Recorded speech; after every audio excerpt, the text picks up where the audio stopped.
जय हिंद बच्चों। तो लेकर आ चुका मैं आप लोगों के लिए क्लास 10th मैथमेटिक्स से। हम डिस्कस कर रहे थे MCQ of competency focused practice question से, और क्वेश्चन नंबर 8 तक हमने आप लोगों को करवा दिया था। चलिए बात करते हैं हम क्वेश्चन नंबर 9 की, और उससे आगे की बात करेंगे। इसमें कहा जाता है वैल्यू या फिर वैल्यूज हो सकते हैं, एक या फिर एक से ज्यादा वैल्यूज हो सकते हैं ऑफ के। किसका? के की वैल्यू, जिसकी वजह से ये जो क्वाड्रेटिक इक्वेशन है उसके इक्वल रूट्स हैं। इक्वल रूट्स कब होते हैं? जब आपके पास जो d है, डिस्क्रिमिनेंट है, उसकी वैल्यू क्या होती है? 0 होती है। So if d is equal to 0, what is the formula for d? Which is b square minus 4ac। Great, आप लोगों को याद है भाई, सबस। तो b square minus 4ac equal to 0। abc की वैल्यू निकालना नहीं आता कई बच्चों को, यहाँ पे ध्यान से समझिएगा। a की वैल्यू कितनी है? 2, एक्स स्क्वायर का कॉफिशिएंट। b की वैल्यू कितनी है आपके पास? x का कॉफिशिएंट माइनस का k। और c की वैल्यू कितनी है आपके पास? k। ये चीजें के जगह पे माइनस के जगह पे आप लोग के ले लेते हो, और यहीं पे आप लोग क्या कर देते हो? गड़बड़। यहीं पे आप लोग क्या कर देते हो भाई? गड़बड़। आई ना बात समझ में? ठीक है, ओके ग्रेट। तो ये तो कहानी होगा। अभी वैल्यूज को पुट कर दीजिए, बस b की जगह आ जाएगा माइनस का k का होल स्क्वायर माइनस, तो इसके जगह आ जाएगा 4, a की जगह आ जाएगा 2 इंटू सी की जगह आ जाएगा k इक्वल टू 0। अब यहाँ पे कई बच्चे बोलेंगे सर b की वैल्यू मैंने माइनस के नहीं k लिया था और आंसर मेरा बिल्कुल करेक्ट आया। आया होगा, कोई बड़ी बात नहीं है, क्योंकि इस केस में कुछ फर्क नहीं पड़ा उससे, क्योंकि नेगेटिव था वो स्क्वायर हुआ पॉजिटिव हो गया। आई ना बस, इस केस में फर्क नहीं पड़ा, लेकिन हर केस में फर्क नहीं पड़ेगा ऐसा मत सोचना। तो माइनस के का स्क्वायर करेंगे तो पॉजिटिव के का स्क्वायर माइनस 4 दूनी 8 के इक्वल टू 0। यहाँ से के कॉमन ले लो भाई, तो के माइनस का सॉरी हाँ के माइनस का आएगा, के माइनस का 8 आएगा इक्वल टू 0। तो यहाँ से के की वैल्यू क्या आई? याद कीजिए, जीरो प्रोडक्ट रूल के हिसाब से दो ब्रैकेट होते थे मल्टीप्लाई में बेसिकली, तो जीरो प्रोडक्ट रूल के हिसाब से ये भी 0 के इक्वल होगा और ये भी आपके पास 8 के इक्वल होगा। यहाँ से 0 के इक्वल होगा तो के की वैल्यू 8 आ जाएगी, मतलब तो के की वैल्यू 0 एंड के की वैल्यू 8। So answer is 0,8। याद हुआ? मतलब सही हुआ, समझ में आया अच्छे से? ठीक है ना। चलिए आगे की बात करते हैं। नेक्स्ट आपके पास x की वैल्यू आपके पास -2 है, is one of the solution of the quadratic equation this, then the value of a। तो देखिए कितना आसान क्वेश्चन आपसे पूछा है। यहाँ पे कहता है x की वैल्यू -2 है, ये इसका सॉल्यूशन है। सॉल्यूशन मतलब इसका रूट है इस वाले क्वाड्रेटिक इक्वेशन का। तो अगर मैं इस वाले वैल्यू को इसमें पटक देता हूं तो 100% आपको 0 आएगा, तो वहां से आपको k निकालना है भाई। तो x की जगह -2 पुट कर दो, तो -2 का स्क्वायर प्लस का 3 टाइम्स a माइनस a की जगह सॉरी x की जगह -2 इक्वल टू 0 है। तो ये हो जाएगा 4 प्लस का 3a और ये हो जाएगा प्लस का 4 इक्वल टू 0। 4 4 8 उधर भेज दें तो -8 हो जाएगा, और a की वैल्यू आ गई आपके पास -8/3। बताओ भाई, माइनस ए भाई यहाँ तो है ही नहीं कुछ ऐसा। Let me check. अरे क्वेश्चन तो सही दिए हो भाई, क्या कर रहे हो? यहाँ तो ऑप्शन में नहीं है ऐसा कुछ। फिर से एक बार चेक कर लेते हैं। x की value -2 is one of the solution of this quadratic equation. Okay, तो -2 का स्क्वायर पुट करा, ठीक है, पॉजिटिव बना लेगा। 3 ये पुट करा minus as it is. x के जगह पे अगर हमने माइनस का पुट कर दिया तो अरे रे माई मिस्टेक सॉरी, 4 कर दिया था ना मैं, ये वाला माइनस एज इट इज छोड़ेंगे और माइनस का पुट करा तो प्लस का ही तो 2 होएगा ना, 4 क्यों कर दिया था मैंने, सॉरी। ठीक है, यहाँ से मेरे पास आएगा 4 और 2 है 6, तो ये हो जाएगा 3a इज इक्वल टू उधर 6 को भेजेंगे माइनस का 6, और a की वैल्यू माइनस का 6/3, तो ये कितना हो गया आपके पास? -2। तो ये ऑप्शन नंबर बी। आई ना बात समझ? देखो सिली मिस्टेक्स कर दिया ना। मैं आप लोगों से बात ही कर रहा था लास्ट वीडियो में कि भाई चाहे टीचर का कंसेप्ट कितना ही क्लियर हो, कई बार ऐसे सिली मिस्टेक्स हो जाते हैं, कोई बड़ी चीज नहीं, ठीक है ना। खैर कोई बात नहीं, आइए नेक्स्ट क्वेश्चन की बात करते हैं। इसमें कहा जाता है हमसे, in solving a quadratic equation one of the values of the variable x is this, the solution rounded to ये क्वेश्चन अगर मैं बात करता हूं तो आप ना क्वाड्रेटिक इक्वेशन का वन शॉट वाली वीडियो देखिए। मैं आपको गारंटी के साथ कह रहा हूं भाई, मैं कह तो रहा हूं, अगर आपने मेरा वन शॉट वाली वीडियो भी देखा है ना, वन शॉट वाली एक वीडियो की बात कर रहा हूं, सभी चैप्टर्स के मैंने आप लोगों को दे दिया है बनाकर, तो वो भी आप लोगों के लिए जिंदगी है। वहां से वे अब 80 में से 70 आराम से लेकर आ सकते हैं, 65-70 के आसपास मार्क्स ना आराम से लेकर आ सकते हैं, क्योंकि वहां पे मैंने कुछ छोड़ा ही नहीं है, सब कुछ इंक्लूड किया है। वो एक अलग की बात है, कॉम्पिटेंसी बेस्ड क्वेश्चन आ रहे हैं, एक आधे क्वेश्चन ऐसे होंगे, हो सकता है आप उसे अच्छे से समझ ना पाए, कॉन्सेप्ट क्लियर ना होने की वजह से। वरना आपसे मैंने हर वन शॉट से पहले ये जरूर रिक्वेस्ट किया है कि पहले आप कॉन्सेप्ट करके क्लियर करके आइए। यहाँ पे ज्यादा कॉन्सेप्ट की हम बात नहीं करेंगे, क्वेश्चंस की प्रैक्टिस करेंगे। तो क्वेश्चंस तो वहां पे वैसे करवा दिए कि सारे कंसेप्ट क्लियर होने चाहिए आप लोगों के। तो अगर आपने वन शॉट भी कर लिए हैं तो आपके बहुत अच्छे मार्क्स आ जाएंगे, बहुत अच्छे मार्क्स आ जाएंगे, ठीक है ना।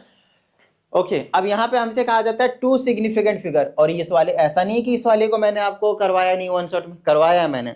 हमने to up to two decimal places वाले क्वेश्चन कराए हैं और टू सिग्निफिकेंट फिगर वाले भी क्वेश्चन कराए हैं, और ये दोनों ही क्वेश्चन में से दोनों ही मिल सकते हैं आपको, एक एमसीक्यू में, एक लंबे में, एक लंबे में, एक एमसीक्यू में, ऐसे करके याद रखिएगा, ठीक है ना। तो जो मैंने करवा दिया ना भाई, वो जिंदगी है, उसको अच्छे से आप लोगों को कर लेना है, जिंदगी है, वो बता दिया तो बता दिया बस, और कुछ नहीं। अब बात आती है कि ये टू सिग्निफिकेंट वाला जो फिगर है उसको हम किस तरीके से करेंगे। देखिए मैंने आपको पहले बताया, जैसे मैंने बोला कि 2 5 3, और यहाँ कुछ नहीं लिखा है तो इसमें ना 3 सिग्निफिकेंट फिगर है। देखिए अभी मैं सिग्निफिकेंट फिगर, अभी मैं आप लोगों को यहाँ पे रूल नहीं बता सकता सिग्निफिकेंट फिगर के लिए, क्योंकि बहुत सारे रूल्स हैं उसके, और बहुत सारे रूल्स अभी बताने जाऊंगा तो एक भी क्वेश्चन नहीं हो पाएंगे, और वो जो रूल्स है आप 11th में डिटेल में पढ़ेंगे। अभी के लिए आपको बस इतना समझ लेना है, मैं इन शॉर्ट में समझा दूंगा। जैसे इसमें 3 सिग्निफिकेंट फिगर है, क्यों 3 सिग्निफिकेंट है आपको समझ में आ रहा होगा, 3 डिजिट है, 4.354 है, इसमें कितनी सिग्निफिकेंट है, 4 डिजिट, 4 सिग्निफिकेंट फिगर है,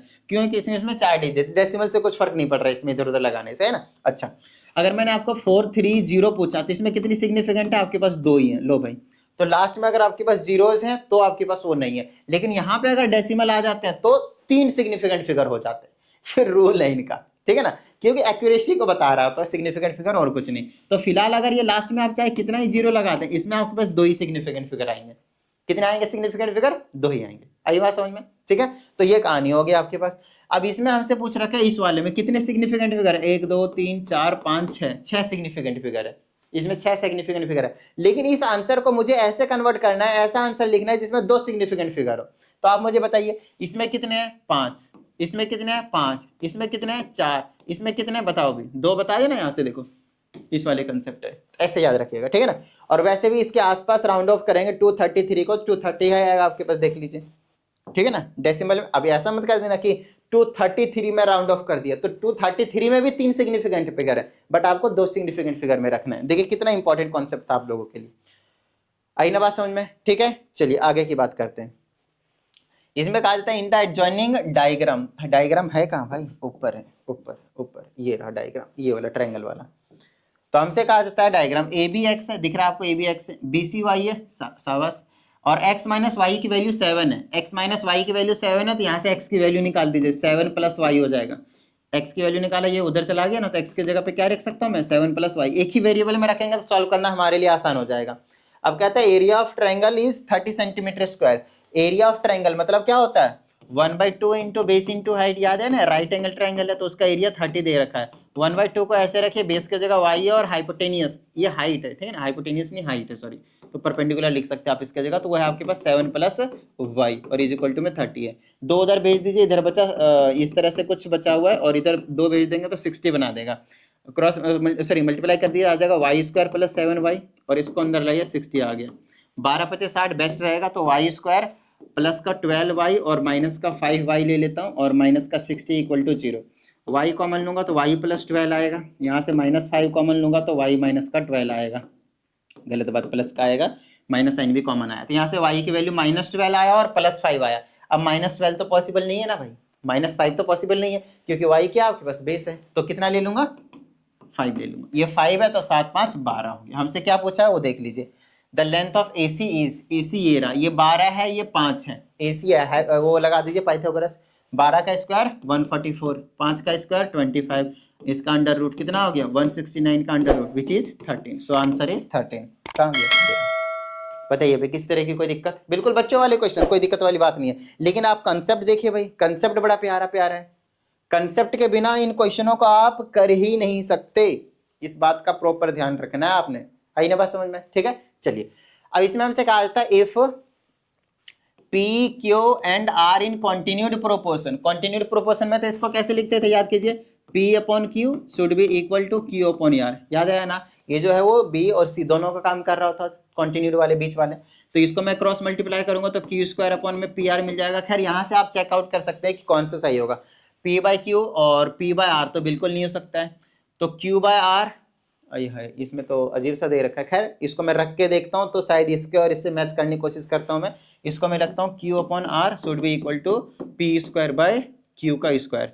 अगर मैं इधर उधर करता हूँ तो क्या इसके इक्वल आएगा, नहीं आएगा, तो इसको भी हटा देते हैं, ये वाला ऑप्शन भी गायब कर दीजिए। आइए तीसरे को देख लेते हैं, ऑप्शन में चेंज कर रखा है इन्होंने, इसमें लिख रखा पी बाय में Q square is equal to R by में पी स्क्वायर के इक्वल है। तो इसको इधर करता हूँ तो ये हो जाएगा Q square times R is equal to P का क्यूब, और यहाँ से क्यू स्क्वायर की वैल्यू निकालूंगा तो पी क्यूब बाय आर, तो ये भी नहीं होगा, ये भी आपके पास नहीं होने वाला है। चलिए खैर अगले वाले की बात करते हैं, डी वाले की इसमें लिखूंगा P upon R is equal to P square by Q square, तो ये पी से पी कट जाएगा और क्यू स्क्वायर की वैल्यू निकाल देंगे तो पी आर निकल जाएगा, विच इज करेक्ट। तो ये आपके पास 100% सही हो जाएगा। आई ना बात समझ में? तो अगर हेर फेर करके दिया है तो भी आपको डरना नहीं भाई, काम करते जाना है, काम हो जाएगा, बिंदास रहिए, उसकी टेंशन मत लीजिए, ठीक है ना। चलो भाई नेक्स्ट हमसे पूछा जाता है the ratio of diameter to the height of a Borosil cylinder glass is 3:5, not 3:5। सबसे पहले आपको एक चीज बता दो, बोरोसिल सिलेंड्रिकल ग्लास देखा है आप लोगों ने? आप लोगों को केमिस्ट्री लैब गए होगा तो आपने देखा होगा शायद, इस तरह का एक बेस रहता है जिसमें ग्लास का एक सिलेंडर बना हुआ रहता है, एक्सपेरिमेंट करने के लिए उसको यूज करते हैं हम, कुछ इस तरह से रहता है, इस तरह ग्लास का बना हुआ रहता है, और इसमें आपके पास नंबरिंग की होती है, लेवल की होती है, कहाँ तक आपके पास कितना वॉल्यूम जो है आएगा, ठीक है ना, ये चीज है आपके पास। तो इसको हम बोरोसिल सिलेंड्रिकल ग्लास कहते हैं। किसी को कुछ समझ में ना आया तो सिंपल समझ लीजिए कि एक सिलेंडर की बात कही जा रही है और ज्यादा कुछ टेंशन लेने की जरूरत नहीं है मैथमेटिक्स में, ठीक है ना, सिर्फ आपको शेप आना चाहिए उसका और कुछ नहीं। अब इसमें हमसे कहा जाता है उसका जो रेशियो है 3:5 है, किसका diameter to height of Borosil. Diameter को मैं 2r लिख सकता हूँ, बोलिए कोई दिक्कत नहीं, क्योंकि डायमीटर की जरूरत नहीं पड़ती ना, हमें रेडियस की जरूरत पड़ती है, इसलिए डायमीटर को मैंने 2r लिख दिया। तो 2r अपॉन में हाइट उसी सिलेंडर का कितना है 3/5 है। चलो इसको भी यहीं रहने देते हैं। हमसे कहा जाता है if the actual diameter of the glass is 6 centimetre. यार ग्लास का जो एक्चुअल डायमीटर है, एक्चुअल क्यों बोल रहा है, then the cut surface area, अच्छा चलो मान लेते हैं, तो 6 सेंटीमीटर दे रखा है, तो इसके जगह पे पूरा डायमीटर के जगह ही 6 रख देता हूं, तो यहां से हाइट आ जाएगी। तो हाइट कितनी आ गई आपके पास, क्रॉस मल्टीप्लाई करते 3h इज इक्वल टू 6×35, तो h की वैल्यू आ गई 10, तो 10 सेंटीमीटर आ गया आपके पास हाइट। तो रेडियस भी पता है 3 हो गया, डायमीटर 6 था तो रेडियस 3 हो गया ना, और हाइट आपके पास 10 हो गया। आपसे पूछा है cut surface area of the glass, cut surface area of the glass CSA। What is the formula for CSA? 2πRh। 2 is here, pi keep as it is, why? Because it's an answer we need in the form of pi. Okay, radius is 3 over here and this is your 10, 2 दिया 6 दिया 60, तो 60 pi is your answer। कहीं है भाई, ये रहा option number B, कोई दिक्कत नहीं, प्रॉब्लम डन, ओके ग्रेट। तो अब हम बात कर लेते हैं क्वेश्चन नंबर 15 की। तो देखिए इसमें क्या कहा जाता है आपसे, इसमें कहा जाता है if the polynomial this is completely divisible by this, ठीक है, and the quotient is equal to this, then one of the values of A is, तो उनमें से एक ही एक ऐसी वैल्यू बताइए जो आपके पास यहाँ पे ऑप्शन में दिया। बड़ा सिंपल सा कॉन्सेप्ट है, और ये छोटे क्लासों में आप लोगों ने किया होगा कि जो पॉलिनोमियल होता है वो किसके इक्वल होता है मालूम है, px, gx जो कि आपके पास डिवाइजर होता है जिससे आप डिवाइड करते हो, इनटू में qx which is nothing but the quotient, ठीक है, और प्लस में होता था rx which is the reminder.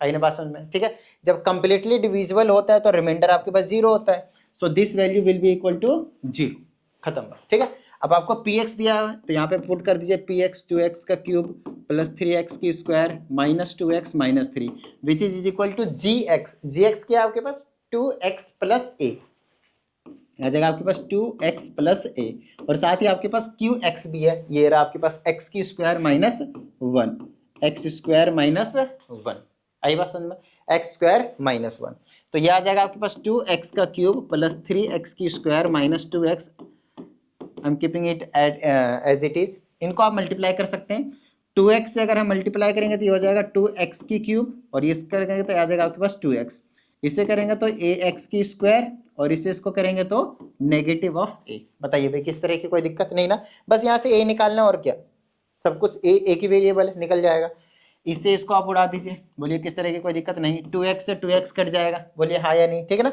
अब मेरे पास बचा क्या 3x का square minus 3 is equal to में क्या बचा ax की स्क्वायर माइनस a, यहाँ से 3 कॉमन आ रहा है ले लीजिए, x स्क्वायर माइनस 1 बचा, यहाँ से a कॉमन आ रहा है कॉमन ले लीजिए, x स्क्वायर माइनस a बचा, इससे a कट गया और 3 इज इक्वल टू a हो गया, so value of a is 3 हो गया क्वेश्चन। देखिए है ना आसान क्वेश्चन, बच्चे वाले क्वेश्चन है, लेकिन हाँ कॉन्सेप्ट देखिए, आप बार बार कह रहा हूं मैं आप लोगों को कॉन्सेप्ट पे ध्यान दीजिए, कॉन्सेप्ट पे ध्यान दीजिए। जब तक आप लोगों को कॉन्सेप्ट अच्छा नहीं होगा ना, अच्छे से बिल्ड किया हुआ नहीं होगा, मजा नहीं आएगा भाई क्वेश्चन करने में, ध्यान रहे, ठीक है। नेक्स्ट क्वेश्चन आपसे, a polynomial is this in x is this, ठीक है। हमसे कहता है which of the following is a factor of the given polynomial so the value of के इज 2। तो वैल्यू ऑफ के ना पहले से 2 ले लो, तो ये हो जाएगा एक्स का क्यूब प्लस 5x की स्क्वायर माइनस 2x माइनस 24। आई ना बात समझ में, ये आ जाएगा। अब हमसे इसमें कहा जाता है कि इनमें से कौन सा इसका फैक्टर है, ठीक है ना, क्योंकि जब k की वैल्यू 2 होगी तो मैंने k के जगह पे 2 रख भी दिया, ठीक है ना। अब ये पॉलिनोमियल है, अब अगर मैं यहाँ से x की वैल्यू पुट करता हूँ तो 100% 0 मिलेगा, क्योंकि ये सारी क्या आपके पास फैक्टर है।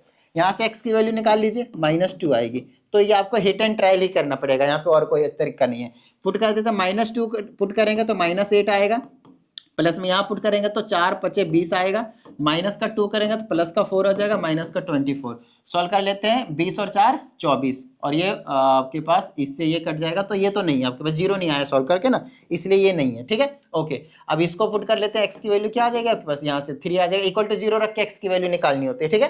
तो x की वैल्यू कितनी आ गई आपके पास 3। अब यहाँ पे आप 3 पुट कर ले, 3 तो ये हो जाएगा 3 का क्यूब 27 प्लस में 3 का स्क्वायर 9, 9 5 जा 45, और माइनस का ये वाला 2 था, याद है ना 2, और ये 3 से मल्टीप्लाई करेंगे तो हो जाएगा 6, और ये क्या हो जाएगा माइनस का 24। यहाँ से भी आपके पास 0 नहीं आया तो ये वाला भी नहीं होगा, ये भी कैंसिल, ये भी कैंसिल। अब इसकी बारी x + 4 = 0 रखेंगे तो x की वैल्यू क्या आ जाएगी आपके पास -4। अब यहाँ पे -4 पुट करके देखते हैं, -4 पुट करेंगे तो 64 आएगा आपके पास माइनस का, ठीक है, बीच में प्लस 5 को ऐसे रखिए, -4 को पुट करेंगे तो 16 आएगा, माइनस का k के जगह 2 था आपके ना, और इसके जगह -4 माइनस का 24, ये हो जाएगा माइनस का 64 प्लस में 16 × 5 = 80, ये माइनस माइनस कट जाएगा, 4 दूनी प्लस का 8 हो जाएगा, माइनस का 24।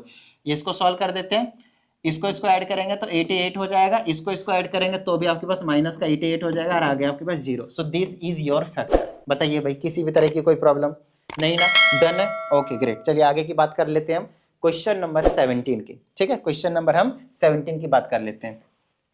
इसमें कहा जाता है ए पता है आपको, बी भी पता है, देख लीजिए इसका ऑर्डर लिख लीजिए, पहले 1 रो है और 2 कॉलम है, इसमें 2 रो है और 1 कॉलम है, आता है ना भाई। देखिए बेसिक चीजें आपको इनको इसके लिए आनी चाहिए।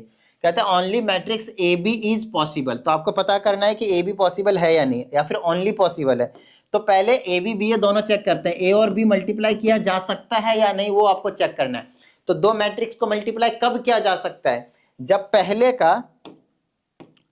पहले का कॉलम और दूसरे का रो इक्वल हो तो मल्टीप्लाई हो जाएगा, तो a इंटू बी भी हो जाएगा। अब b इंटू ए ट्राई करते हैं, मतलब इसको पहले लिखेंगे इसको बाद में, तो ये 2 क्रॉस 1 है और ये वाला 1 क्रॉस 2 है, तो पहले का कॉलम और दूसरे का रो यहाँ भी इक्वल है, तो ए बी भी पॉसिबल है और बी ए भी पॉसिबल है, ठीक है। नेक्स्ट इसमें बोला only A B is possible, only B A is possible, नहीं भाई दोनों पॉसिबल है, both matrices A B and B A are possible है, तो ये बिल्कुल परफेक्ट है। अब हमसे कहा था both matrices A and B are possible where A B and B A are equal, तो ये तो अभी हमने चेक नहीं किया है कि ए बी और बी ए इक्वल है या नहीं, तो पहले हमें मल्टीप्लाई करना पड़ेगा और चेक करना पड़ेगा कि दोनों इक्वल है या नहीं है, ठीक है। वैसे तो ये वाला अभी सही है हमारे लिए, लेकिन क्योंकि इसमें ये पोर्शन अभी हमने चेक नहीं किया तो एक बार करना पड़ेगा, क्योंकि इन दोनों में से कुछ भी हो सकता है। So let's find A B find करेंगे तो क्या हो जाएगा, रो को कॉलम से कर देंगे, तो पहले से पहले करेंगे तो a प्लस सी। आपको बता दो कि जो रिजल्टेंट मैट्रिक्स आएगा ये क्या है, 1 क्रॉस 2 का है और ये 2 क्रॉस 1 का है, तो मल्टीप्लाई कब हो सकते हैं, जब पहले का कॉलम और दूसरे का रो इक्वल हो। तो आंसर क्या आएगा आपके पास 1 क्रॉस 1, तो ये जो मैट्रिक्स होने वाला है वो आपके पास 1 क्रॉस 1 का निकलेगा, 1 रो और सिर्फ 1 कॉलम निकलेगा, ठीक है। ओके, अब आपके आगे की बात बता दूं, और वैसे भी देखिए इसका 1 क्रॉस 1 का निकला ना, अब दूसरे के केस में क्या निकलेगा, देखिए पहला वाला क्या बनेगा, इसको आगे पीछे कर देते हो तो 2 क्रॉस 1, और ये वाला क्या हो जाएगा आपके पास 1 क्रॉस 2, तो ये कैंसिल हो गया, तो आंसर क्या आएगा 2 क्रॉस 2 का, तो ये वैसे भी इक्वल नहीं होगा, तो ये गलत ही है, तो यही वाला ऑप्शन आपके पास परफेक्टली करेक्ट हो जाएगा। ऑर्डर से आप पता कर लेंगे, जब तक ऑर्डर सेम नहीं होगा तब तक मैट्रिक्स इक्वल कैसे होंगे, आइए ना बस हो जाए, ठीक है। ओके, नेक्स्ट है आपके पास 18, इसमें कहा जाता है ये है such that this is equal to 0 then value of K, तो आप पहले तो ए स्क्वायर निकाल लीजिए, उसको हम 0 मैट्रिक्स के इक्वल रख देंगे, ए स्क्वायर मतलब इसी को इसी से मल्टीप्लाई करना है, सो 6 9 -4 टाइम्स के को ही मल्टीप्लाई करना है 6 9 -4 टाइम्स के से, ठीक है। तो आइए मल्टीप्लाई कर देते हैं और लिख देते हैं क्या आ रहा है। इस रो को कॉलम से करेंगे, इसे इसको करेंगे 36, बीच में प्लस होता है, इसे इसको करेंगे माइनस का 36, इसको एज इट इज ऐसे छोड़ देते हैं। फिर इसका इस वाले कॉलम से भी करना पड़ेगा, 6 6 36, फिर इसे इसको करेंगे तो आ जाएगा 9 के, तो प्लस का 9 के, ठीक है। अच्छा, फिर यहाँ से अब फिर इसका रो का काम खत्म, एक रो बन गई, अब दूसरा रो शुरू, इससे भी करेंगे, ठीक है। पहले से पहले को, दूसरे से दूसरे को मल्टीप्लाई से क्या है, माइनस का 24, फिर इससे इसको करेंगे माइनस का 24, इससे इसको करेंगे माइनस का 4k, फिर इससे इसको भी करना है तो -4 से करेंगे माइनस का 36, और k से करेंगे तो प्लस का k का स्क्वायर, ठीक है। और इज इक्वल टू में क्या आपके पास जीरो मैट्रिक्स, और अगर आपके पास इक्वल टू में जीरो मैट्रिक्स होते हैं तो उस केस में क्या होता है भाई, इसमें क्या होता है भाई, ये तो जीरो है तो ये भी जीरो इक्वल, ठीक है। यहां से इसको इसके इक्वल रख दीजिए तो आ जाएगा 36 प्लस में 9k इज इक्वल टू 0। यहाँ से k की वैल्यू क्या आ गई आपके पास, -36 बाई 9 विच इज -4, क्या आ गया आपके पास, माइनस का 4। ये कैसे हो गया भाई, नहीं नहीं नहीं नहीं नहीं, नहीं, कुछ तो गलत किया है भाई, कुछ तो गलत किया है, थोड़ा सा गलत हुआ यहाँ पे। 36 प्लस 9 के नहीं आएगा, फिर से एक बार चेक कर लेता हूँ। पहले से पहले देखा ना, थोड़ी सी गलती की, पहले से पहले मल्टीप्लाई करेंगे तो 54 आएगा, फिर दूसरे करेंगे तो प्लस का 9 क्या आएगा, तो माइनस का 6 आएगा। तो यहाँ से वैल्यू को सॉल्व करेंगे ना, प्लस का 54 है, ठीक है ना, तो माइनस का 54 बाई 9 तो माइनस का 6 आएगा। आई ना बात समझ में, ठीक है ना, ओके ग्रेट। यहाँ से माइनस का 6 आ गया, उसके बाद यहाँ पे क्या है आपके पास, यहाँ पे क्या आपके पास, यहाँ से अगर मैं k की वैल्यू निकालता हूँ तो भी माइनस का 6 आएगा, ठीक है। लेकिन यहाँ से अगर k की वैल्यू निकालता हूँ तो आपके पास प्लस माइनस 6 आएगा, प्लस माइनस 6 आएगा। तो यहाँ पे प्लस माइनस 6 जो है वो हो सकता है, कोई दिक्कत वाली बात नहीं है, ठीक है ना, कोई दिक्कत वाली बात नहीं, आपके पास प्लस माइनस का 6 हो सकता है। एक बार मैं इसका आंसर चेक कर लेता हूँ थोड़ा सा फॉर कंफर्मेशन। 18 था ना, 18 कहाँ है भाई, आजा आजा शेर, 18 सब कुछ ज़्यादा नीचे आ गया ना, 18 आ जाओ शेर शेर शेर, यार आ गया 18 आ गया। 18 का आपके पास बी है, ओनली माइनस का 6, इट मीन्स थोड़ी सी दिक्कत है, इट मीन्स माइनस का 6 क्यों, प्लस, क्योंकि दो जगह से आपके पास माइनस का 6 आ रहा है, लेकिन एक जगह से आपके पास प्लस माइनस का भी 6 आ रहा है, देखा ना हमने। चलो एक बार फिर से चेक कर लेते हैं क्या दिक्कत है भाई उसमें, कोई दिक्कत वाली बात नहीं है, रिसॉल्व कर लिया जाएगा। अगर हम, अरे ये तो उड़ा ही दिया ना, हमने मल्टीप्लाई करा था तो दो जगह से आपके पास माइनस का 6 आया था, और एक जगह से उस वाले जगह से भी आपके पास प्लस का 6 नहीं आना चाहिए, वरना ये वाला ऑप्शन हो जाता, ठीक है। एक बार फिर से चेक कर लेते हैं मल्टीप्लाई करके, 6 9 माइनस 4k, हो सकता है मल्टीप्लिकेशन में दिक्कत हो, 6 6 36 प्लस में दूसरे से करेंगे तो माइनस का 36, ठीक है, इसको छोड़ते हैं, माइनस का 36 ये जीरो हो जाएगा।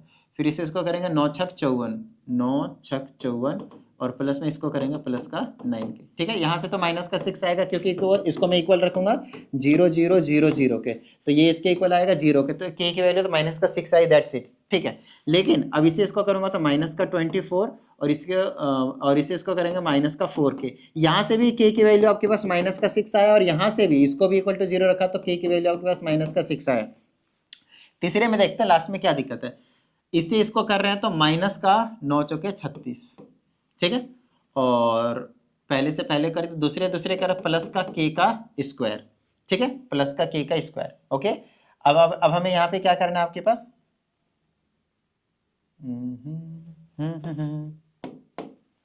अब यहाँ पे अगर मैं इसको इक्वल टू 0 रखता हूँ तो माइनस का 36 प्लस का k का स्क्वायर इक्वल टू 0, तो k square is equal two plus का 36 हो गया, तो k की वैल्यू यहाँ से प्लस माइनस का 6 आ रहा है हमारे पास, यहाँ तो 0 कोई दिक्कत नहीं, दो जगह से आपके पास -6 आ रहा है और एक जगह से प्लस माइनस 6 आ रहा है। तो अब ऐसा नहीं कह सकते भाई ज्यादा जगह ये आ रहा है माइनस का आ रहा है तो माइनस का ले लेंगे, गलत बात, कंसेप्ट समझिएगा। अब आपको k की वैल्यू ना पुट करनी है हर जगह पे 0 आनी चाहिए, तो कोई दिक्कत वाली बात नहीं है। यहाँ पे माइनस का 6 से तो 0 आ जाएगा, लेकिन प्लस का 6 से 0 नहीं आएगा, क्योंकि हमें 0 ही लाना है। यहाँ पे माइनस का 6 से 0 आ जाएगा, लेकिन प्लस से 6 से 0 नहीं आएगा, यहाँ पे दोनों में आ जाएगा, कोई दिक्कत वाली बात नहीं है। तो माइनस का 6 ही लेना पड़ेगा जो कि हर जगह पे एप्लीकेबल हो, जो हर जगह एप्लीकेबल हो सिर्फ हम उसी को ले सकते हैं। कभी ऐसा डाउट हो तो चेक कर लीजिएगा प्लीज, ठीक है। अभी जैसे मेरे को डाउट हुआ थोड़ा सा, ठीक है ना, तो मैंने चेक कर लिया, एक बार आंसर भी मैच कर लिया, उसके बाद हमने देख भी लिया कि क्या है क्या सिस्टम नहीं है। आई ना बात समझ में, ठीक है, ओके ग्रेट। आइए आगे की बात करते हैं, बिल्कुल ध्यान से करना है, बिंदास करना है, बिना किसी टेंशन के। अगर हम इसकी बात करते हैं, कहते हैं if the sum of n terms of an arithmetic progression Sn is this, तो सम बोला है n टर्म्स का, कहता है थर्ड टर्म निकालना है, मैं थर्ड टर्म, तो थर्ड टर्म क्या होता है, टर्म नंबर 3, और इसको क्या लिख सकता हूं मैं a + 2d, मतलब आपको यहाँ पे सिर्फ दो चीजों की जरूरत है, थर्ड टर्म को a प्लस 2d लिख सकते हैं ना भाई, जिसको नहीं पता जाके देख के आओ वीडियो, अच्छे से समझ के आओ। तो a plus 2d, a plus 2d मतलब a चाहिए और d चाहिए। अगर हमने यहाँ से a और d निकाल लिया, जो कि निकालना पड़ेगा, तो पहले s1 निकाल लो भाई, s1, तो 1 पुट करेंगे तो 0 आ जाएगा। अब s2 निकाल लो, 2 पुट करेंगे, 2 2 जा 4 और माइनस का 2, तो कितना आ गया 2। ठीक है, अब आगे निकालने की जरूरत नहीं पड़ेगी, यहीं से निकल जाएगा। देखो मैं आपको बताता हूँ, अगर कोई एपी है, 2 बोला, 5 बोला, 3 का गैप है, फिर 8 बोला, 11 बोला एंड सो ऑन, तो S1 का क्या मतलब है वो समझना अच्छे से। S1 का मतलब है 2, क्योंकि पहला ही टर्म का सम 2 ही आने वाला है। लेकिन S2 का क्या मतलब है वो बताना मुझे, इसका और इसका सम, 2 टर्म का सम। S2 का मतलब 2 टर्म का सम, तो 5 और 2 कितना हुआ, 7 आएगा। तो ये जो S2 है ना, पता है किसके इक्वल होता है, वो A1 प्लस A2 के इक्वल होता है। पहला टर्म और ये दूसरा टर्म, 2 टर्म को जोड़ते हैं तब जाकर। अब मैंने A1 A2 लिखा है, तो आप लोग T1 T2 लिख सकते हैं, कोई दिक्कत वाली बात नहीं, ठीक है ना।